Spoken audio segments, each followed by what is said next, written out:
Salut à tous et bienvenue dans un nouvel épisode du Front Office. Ça y est, on se retrouve pour le premier vrai épisode post-saison. Ça y est, on a tourné la page du Super Bowl, c'est loin derrière nous, on a fait net petite coupure et nous allons faire aujourd'hui un gros bilan de la saison. Et comme bien souvent, je suis en compagnie d'Alex. Salut Alex. Salut Jérôme, salut à tous.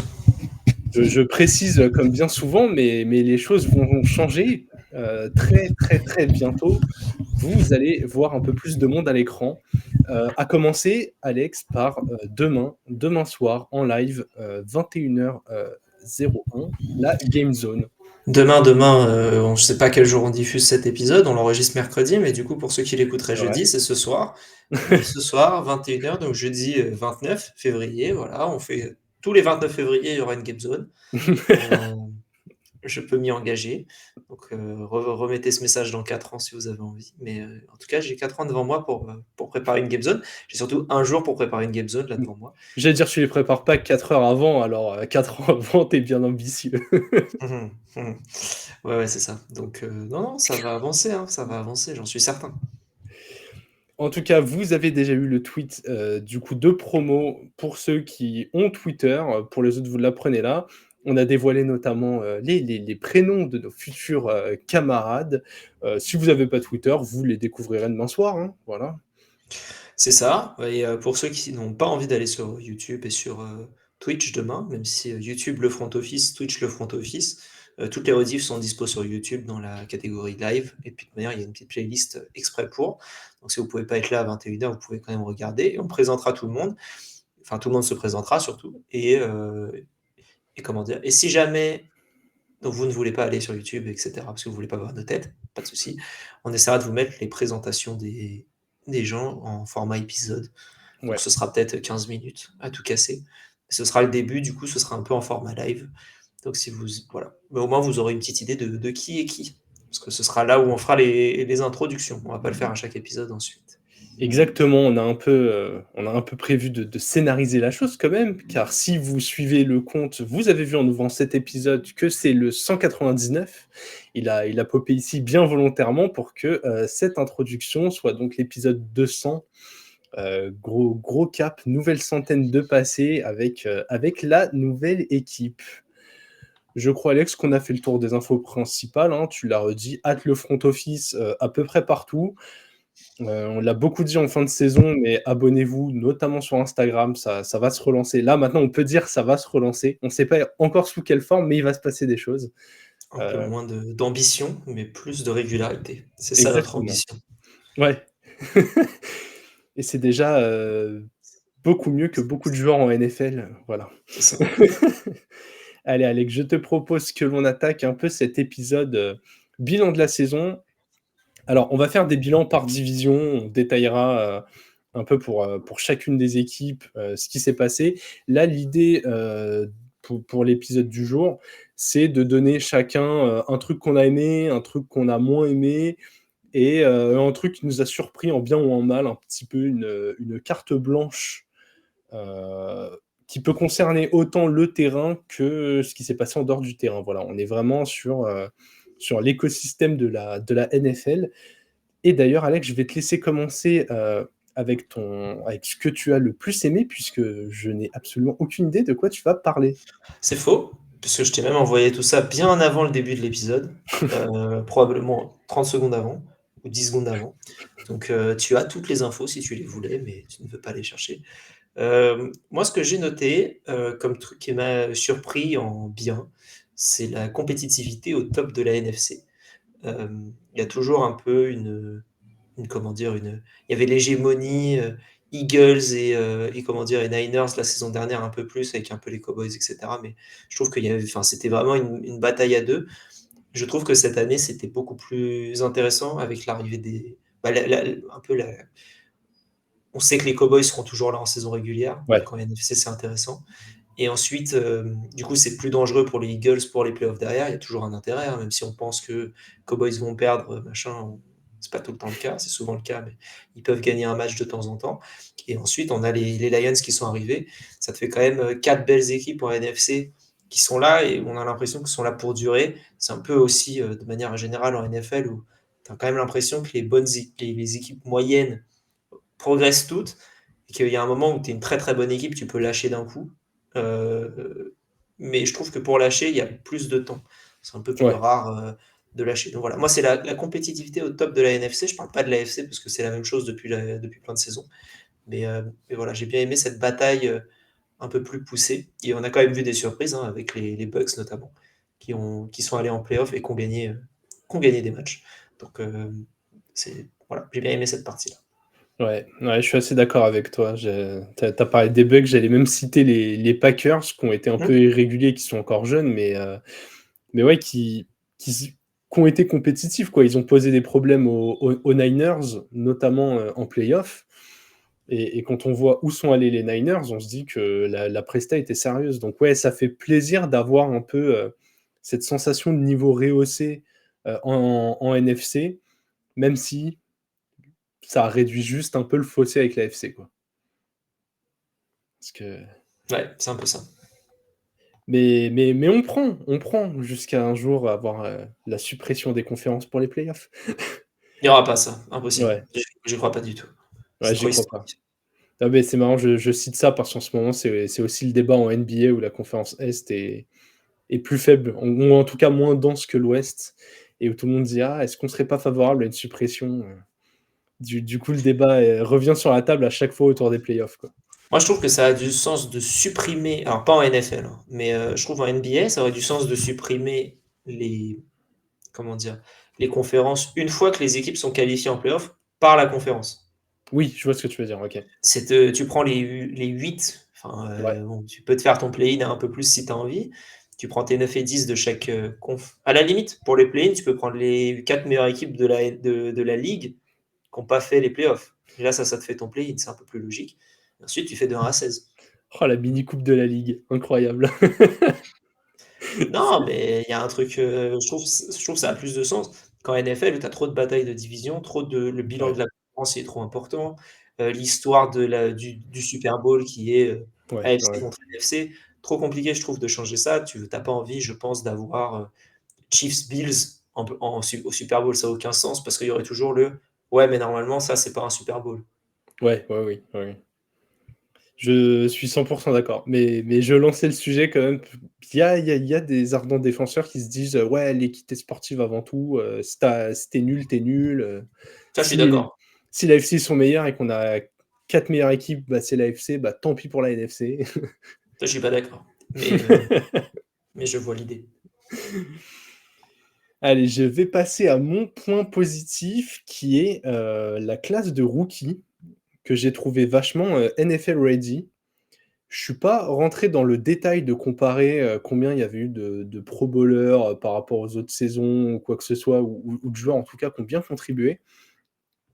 Mais je trouve que des joueurs comme, CJ Stroud, Will Anderson, l'échantillon d'Anthony Richardson, Witherspoon, Jahmyr Gibbs, du Bijan Robinson, du Jalen Carter, heu et là du Christian Gonzalez et là j'ai déjà cité un paquet de joueurs, on est que dans le top 20. Alors on va dire: «Oui, ils sont draftés haut, c'est normal que ça contribue».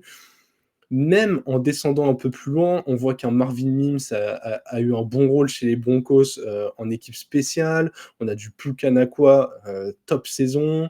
On voit qu'un mec comme Aidan O'Connell a eu du temps de jeu cette année et a pas été le quarterback le plus ridicule, parmi ceux qui ont eu un ou plusieurs matchs en tant que titulaire, en NFL.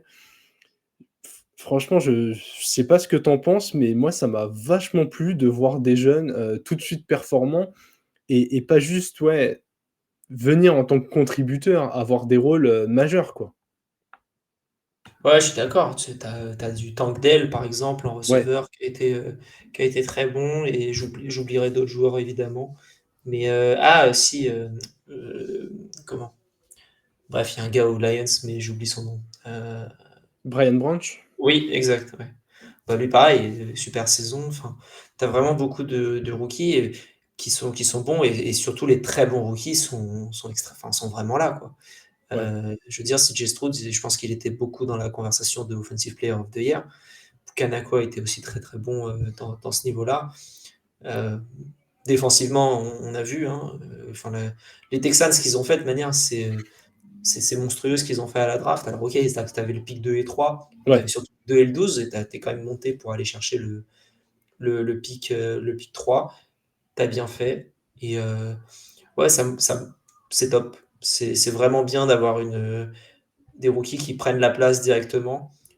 T'as pas encore un changement de la garde en NFL. Je trouve que c'est un peu la ligue où, quoi qu'il arrive, tu as tellement un roulement qui est énorme tous les ans ouais. que t'as pas un gros changement de ah bah tiens, il n'y a plus que des trentenaires et là, tu as des mecs de 20 ans qui arrivent et ils prennent le relais. Mais voilà, tous les joueurs qui arrivent vont être de plus en plus forts jeunes, Oui, que ce soit sur les améliorations de préparation, sur l'accessibilité à des meilleurs outils, sur des meilleurs terrains, des meilleurs coachs, des meilleurs tout.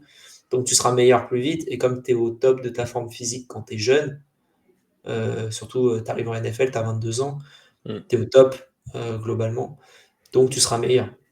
Et puis même quand tu t'éloignes un peu des joueurs élites qu'on a pu citer, je trouve qu'il y a des tellement bons, contributeurs qui ont encore une marge de progression.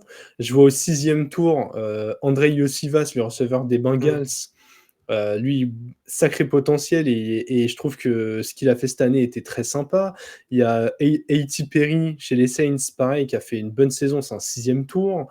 Heu, il y a des joueurs Trey Palmer, pareil, encore un receveur chez les Buccaneers.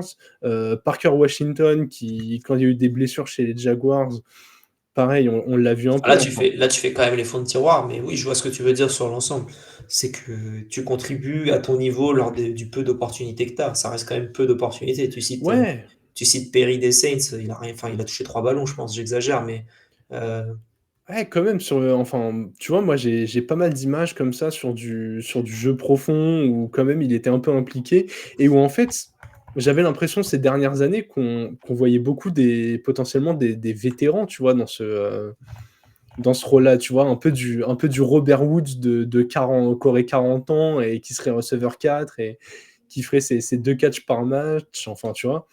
Je trouve que, en tout cas, moi, j'ai adoré cette classe de draft et je pense qu'elle recèle de talent, ouais, je suis en train de la remonter en même temps que je vous parle, mais je vois Michael Wilson, fin de 3e tour chez les Cards. Je pense que c'est le genre de joueur qui peut s'installer, exploser. Tyjae Spears, chez les Titans, Josh Downs, tout ça, c'est du 3e tour. Cédric Tillman, Jalin Hayat, enfin, vraiment, j'ai été plutôt non, mais époustouflé oui, par cette draft. t'as Tuli Tuilupoulou, Polotou, du côté des Ouais, Chargers qui a fait une bonne saison. Rachi Rice, t'en as pas parlé. oui, Jake Moody, Brandon Aubrey en kicker. Enfin, tu as eu du beau monde, je trouve. Et effectivement, oui, t'as une classe de NFL où, ouais, c'est assez bon. Voilà, c'est clairement, on peut le dire. ouais, du On coup, peut le ça me dire. donne envie de comparer avec celle qui va arriver et de me dire, OK, est-ce que les joueurs sont, bah, comme tu le disais, de plus en plus prêts et du coup, le volume va augmenter, à tel point qu'on va réduire un max l'erreur? Ou est-ce qu'on est vraiment sur un très bon cru? J'ai hâte de voir la suite. Il y a des joueurs qu'on n'a pas vus, hein, mais Jaren Hall, par exemple, le Ouais, QB aux Vikings, on l'a pas vu encore. On ne sait pas l'avenir de Kirk Cousins et la position de manière générale aux Vikings. Il aura sûrement sa chance l'année prochaine. C'était un 5e tour. Pareil du côté comment dire, des Rams, où Stetson Bennett n'a pas fait du tout la saison, mais peut-être qu'il peut faire quelque chose aussi. En fait, on ne sait pas s'il y a plein de joueurs comme ça mmh, qui sont pris tellement tard qu'on ne sait pas trop ce qu'ils valent et on le verra beaucoup plus tard. Donc ça va être ouais, intéressant de voir tout ça aussi, quoi. ouais. Tu es en train de dire aux Vikings que potentiellement ils vont avoir un sophomore titulaire alors qu'ils viennent de voir passer l'info il y a quelques jours de Justin Jefferson dans des rumeurs de trade et Oui, ça ça va aller ensemble de toute manière. Si ça Kirk Cousins s'y s'en va, il va y avoir il va y avoir un ménage du côté des Vikings. ça va commencer à être dur mentalement pour les Vikings qui étaient enfin bien coachés. Ouais. Allez Alex, on va passer, de l'autre côté de la médaille. On va parler de nos points, négatifs et c'est marrant parce que, ils ne concernent pas directement les joueurs. Non, parce que j'ai pas trop de soucis avec ce qui s'est passé sur le terrain. Il n'y a pas eu Ouais. trop de conneries, je trouve. Il y a pas eu de. Antonio Brown n'est plus dans la ligue, donc du coup, je trouve que d'un coup, en négatif, tu gagnes du temps. Mmh. Moi, je pense qu'on a beaucoup tapé dessus sur la saison, mais l'arbitrage amateur, j'en ai un peu marre. dans la NFL. Je trouve ça dommage d'une ligue qui est aussi importante. Je pense que si tu demandes à des Américains, bah, d'ailleurs c'est ce qui se passe en général, hein. Quand tu demandes à des Américains, c'est quoi les événements sportifs les plus suivis au monde? Ils vont te dire le Super Bowl direct. Mmh. Donc ça veut dire que dans l'imaginaire commun, le Super Bowl, c'est le match le plus important du sport au monde et tu mets des arbitres amateurs dedans. Ça me fascine. Enfin, qui sont pas sous contrat avec la ligue, ça c'est du Ouais. freelance, quoi. Je veux dire, je veux bien faire du freelance pour mon jardin ou pour un mur derrière moi, tu vois? Mais faire du freelance pour un match où les 30 secondes, elles sont à 8 millions de dollars, je sais pas, je trouve ça un peu, étonnant, Ouais. qu'il y ait pas un peu plus, qu'il y ait pas, plus de parce que du coup, vu qu'ils sont je sais pas exactement le statut quand je dis freelance, hein, mais vu qu'il y a vu que tu es pas, sous contrat réellement, bah, en fait, tu t'en fous un peu, quoi. Tu as sûrement autre chose à côté de toute manière, c'est pas ton job, tu es pas payé super cher. Je pense que tu es bien payé, mais je pense pas que tu sois incroyable et je pense que d'avoir des tu vois, en plus, il y a enfin, c'est un truc où tu as, 8 mois d'off-season dans l'année où tu peux faire des trainings d'arbitre, quoi. Mmh. Tu peux faire des bootcamps, tu peux faire un truc un peu plus poussé. Non. Non, non, non. On reste sur le truc de, le papa qui, va regarder le match avec son gosse et qui arbitre l'équipe d'à côté. Ouais. Et ça me fascine, vraiment ça me fascine. Tu as beaucoup d'erreurs, et là je vais même pas parler de décisions douteuses ou quoi que ce soit, hein, parce que, bon, on voit puis en plus tu vois passer des fausses stats partout, donc faut pas croire toutes les stats d'arbitrage. Mais, voilà, c'est vraiment le côté amateurisme d'une ligue qui est professionnelle qui me dérange. Ouais, 100 d'accord, hein. J'allais compléter, sur ce point-là. Le truc vraiment choquant, c'est le décalage entre ce qu'on demande aux athlètes et l'exigence qu'il y a envers les arbitres. Je suppose que les arbitres ont des consignes, ont des petits stages d'avant-saison, sont évalués et tout. Mais pour moi, c'est pas assez par rapport à ce qu'on attend des joueurs et comme tu l'as dit, de la valeur globale du spectacle. Ils ont quand même un rôle majeur. On parle d'une discipline où il y a 7 arbitres autour du terrain, tellement que c'est dur à surveiller. Et là, on met en lumière des gars où parfois ils ont presque envie d'être la star du match, ça se voit, où les mecs sont vachement théâtraux, puis ils prennent des décisions complètement à chier, quoi. Et ça a un impact assez énorme. C'est en plus de ça très, très frustrant, quand ça se déroule sous nos yeux. Alors, je dis pas que c'est facile d'arbitrer un match NFL, hein, mais je ne comprends pas que le niveau d'exigence, soit pas, que le curseur soit pas placé beaucoup plus haut par la NFL. Faut que les mecs soient des salariés, à plein temps.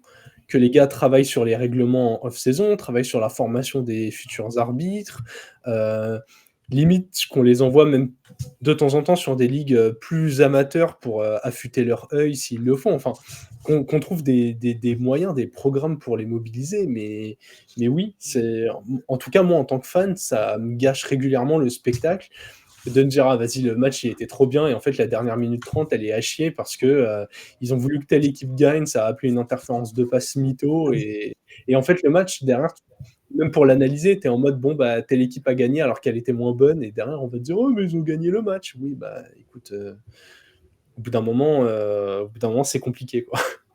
C'est ça. Très, très, très, très frustrant. Je suis assez d'accord avec toi. Je vais aller sur un autre point, frustrant et souvent un sujet, à débat. J'en profite pour faire un petit coucou à Marc des Fantasy Ballers, vu que j'ai souvent attaqué son équipe des Giants sur le sujet. Je vais parler salary cap Bah, là, tu peux dire bonjour à Elio de Saints France, du coup. aussi, ouais. Le spécialiste de la restructuration, en tout genre, qui vont Ah bien ouais, profiter de l'augmentation du cap ça va et pas les qui aider, je pense. ouais, et qui même là-dedans sont en galère. Je parle de gestion du salary cap parce que, je le prends vraiment au sens, large du terme. Pour moi, il y a un paquet de soucis, à commencer par la disparité des salaires d'un poste à l'autre. Je comprends bien, que le poste de quarterback soit le plus important, en NFL. Encore qu'il y a un ou 2 autres postes où voilà, ça commence à devenir, pas mal sérieux aussi.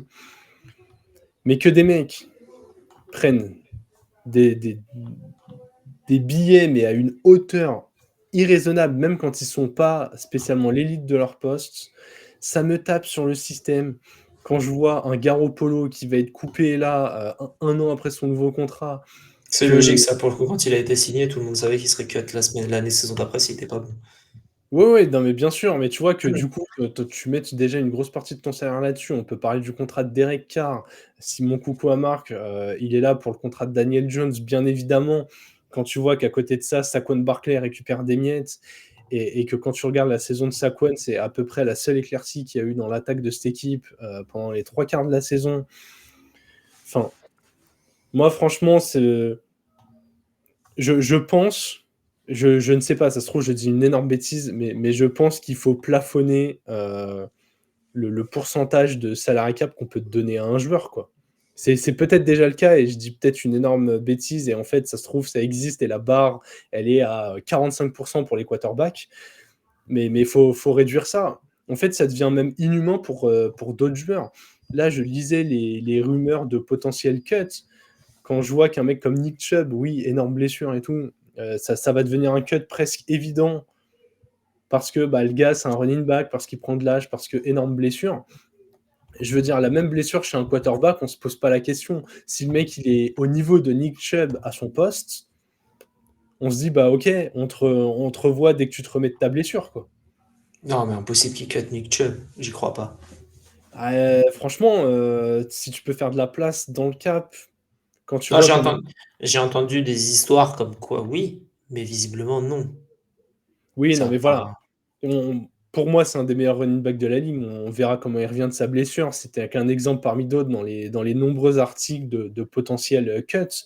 Mais vraiment, je vois les considérations de salaire sur certaines positions. Quand je vois le Mike Williams, autre exemple, tu Non, vois, Xavier Howard.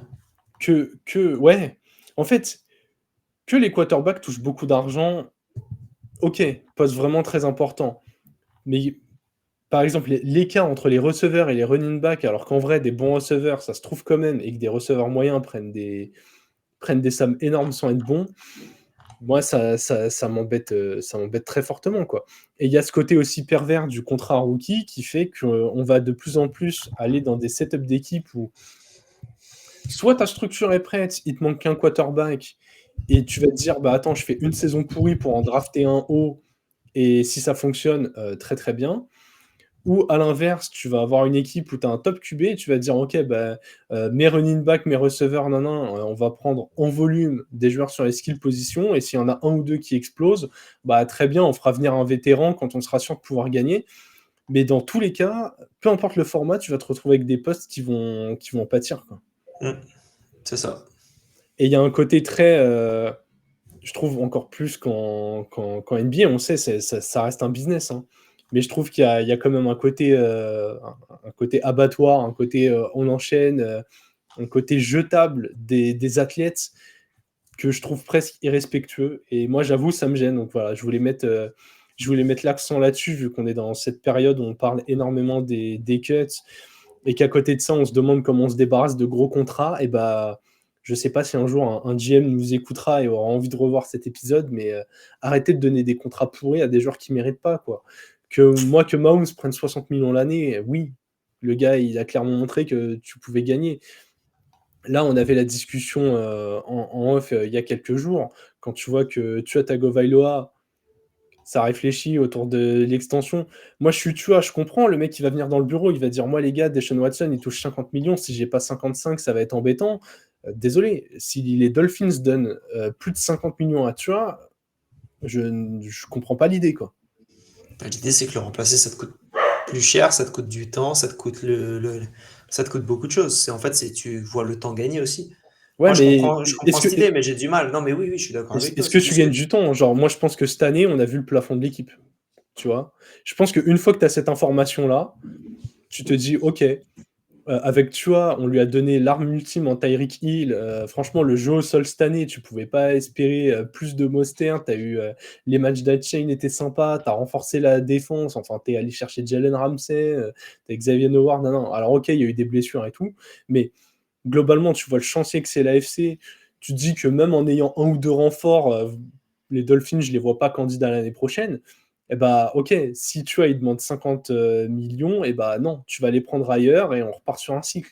C'est toujours ce truc de aucun intérêt d'être moyen et surtout aucun intérêt de te bloquer dans des contrats qui vont t'handicaper. C'est il y a Pour moi, il y a cette logique-là où tu as aucun intérêt à être moyen et il y a trop de GM qui agissent par peur d'être mauvais, quoi, et en étant bloqués alors qu'ils vont pas être bons.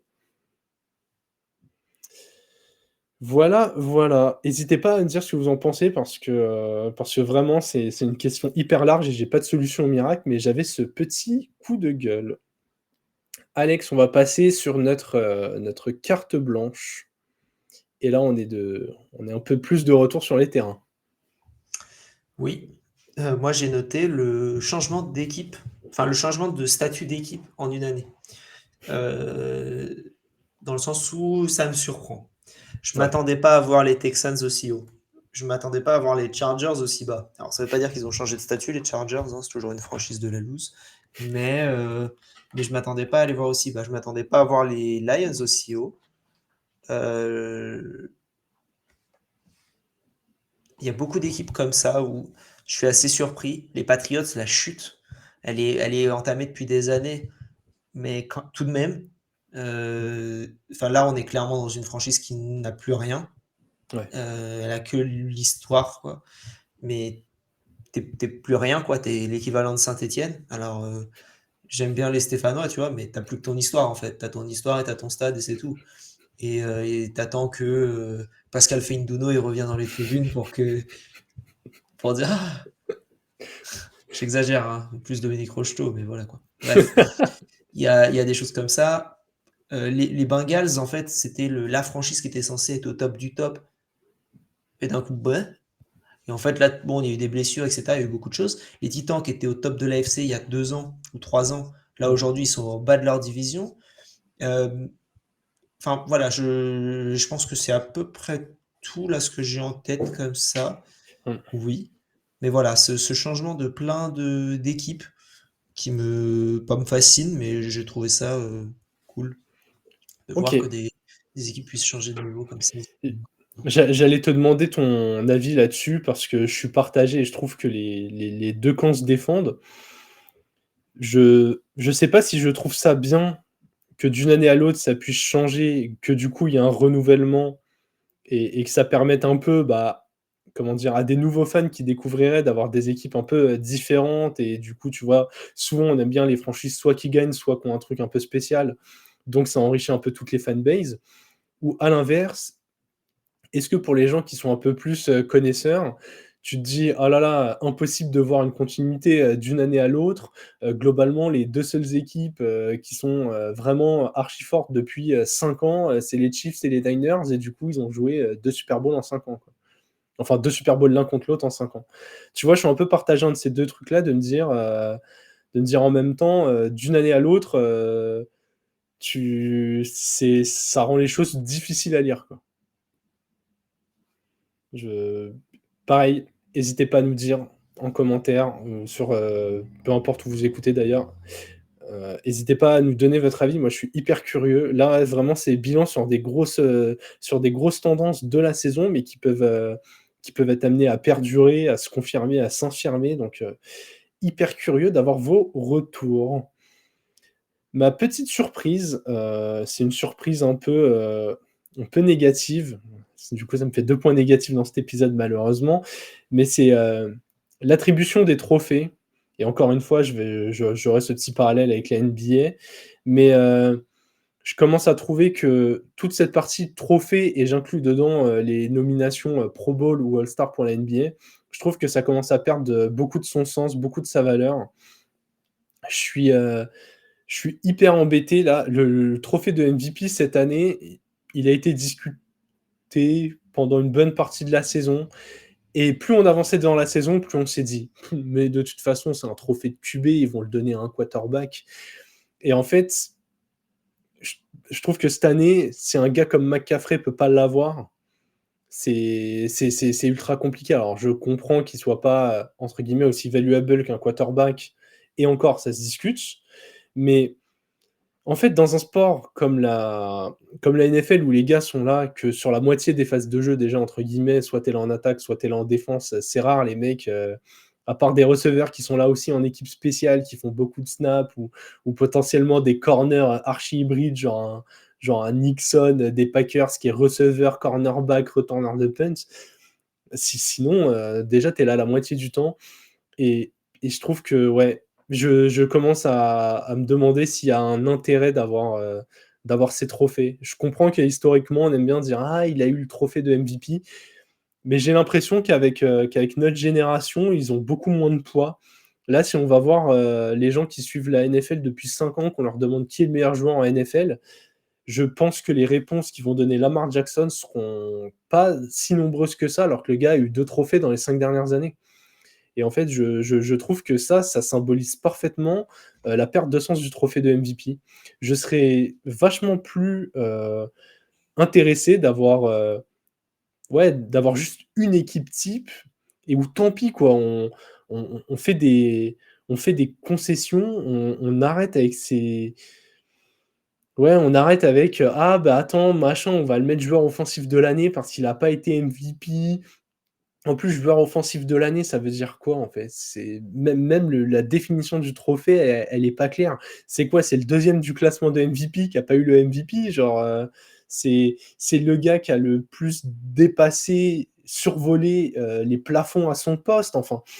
Je trouve que le flou autour de ça, crée une frustration. Alors ouais, ça fait de la discussion chez les fans, mais je trouve que ça crée plus de clash que de choses positives et au final, quand on retourne sur ces trophées, on n'est pas en mode, «Ah ouais, c'était hyper pertinent», enfin, j encore une fois, ça prête à débat et je suis hyper ouvert à avoir vos avis, mais j'avoue que moi, je me reconnais pas du tout ni dans les trophées, ni dans les nominations, Pro Bowl, All-Star.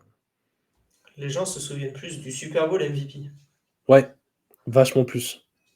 Parce que c'est le tu récompenses plus, je trouve, la saison complète, les playoffs, le Super Bowl, et cetera et c'est ce dont tu te souviens. Le Lamar, il a 2 MVP parce que la première saison déjà où il est MVP, il le méritait énormément. Ouais, Cette saison-là, pour moi, il la mérite aussi. ouais. Ça se Heu, discute un peu plus cette année que sur son premier, je trouve. ah oui, ça je dis pas le contraire, mais je dis enfin voilà, enfin après voilà, tu as quand même 49 personnes sur 50, je crois, qui ont mis, Lamar numéro 1 en MVP et tu as un con qui a mis Josh Allen. Donc bon, oui, effectivement, c'est un trophée de quarterback. Offensive Player of the Year, je ne comprends pas son intérêt. Mmh. Heu, voilà. Mais enfin, je comprends, comme toi, je comprends pas la manière dont c'est fait. Tu vois, Aaron Rodgers, il a 2 fois le MVP. Je pense que si tu dis, ouais, comme tu dis, sur les 5 dernières années, je pense que tu as plus de monde qui dit Lamar Jackson que Aaron Rodgers. Pourtant, Aaron Rodgers, c'est sur les 3 dernières saisons, techniquement, 3 ou 4. C'était qui l'année dernière le MVP? Sur les qu 4 dernières, 3 dernières? Ouais, je sais plus, enfin non, parce que la dernière avec les Packers, il est pas très bon, je crois. Donc sur les 4 dernières, il en a 2 aussi, ouais. Ouais. Donc, bon, c'est. Non, mais en Ouais. fait, actuellement, tu demandes aux gens qui est le meilleur joueur en NFL et au-delà de meilleur, qui est le joueur le plus valuable? C'est vraiment celui qui apporte le plus à son équipe. Tu vas avoir des réponses ultra variées et parfois avec l'accent mis sur des postes, moins valorisés, tu vois? Mmh.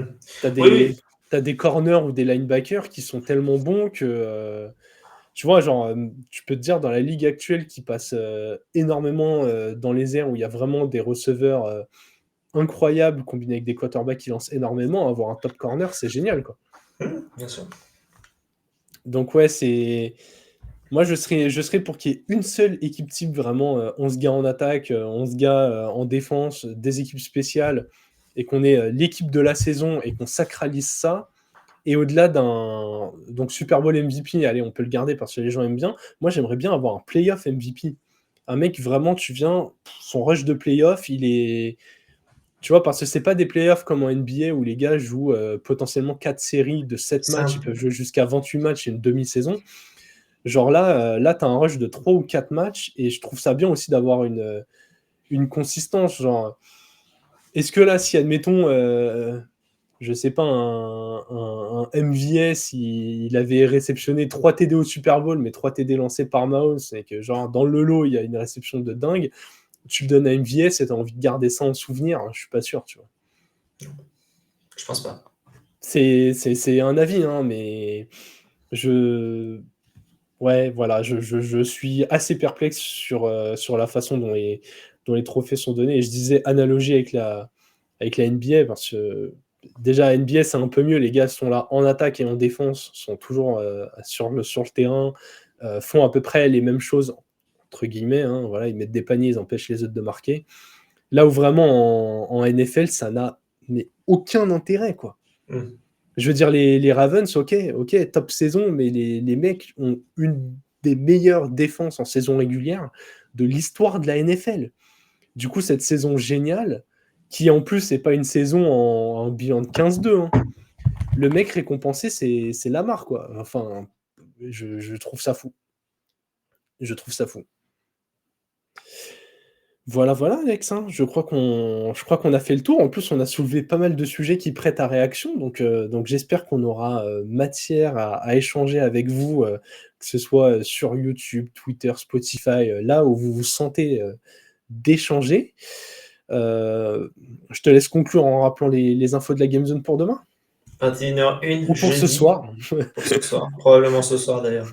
Heu, j'ai le temps, je pense qu'on va le poster, jeudi matin, plus. Donc voilà, c'est tout. Donc jeudi 29 février, 21h01, en live, sur YouTube et sur Twitch, en replay, sur YouTube comme tu l'as dit au début, et Je crois sur avec Twitch aussi, pour le coup.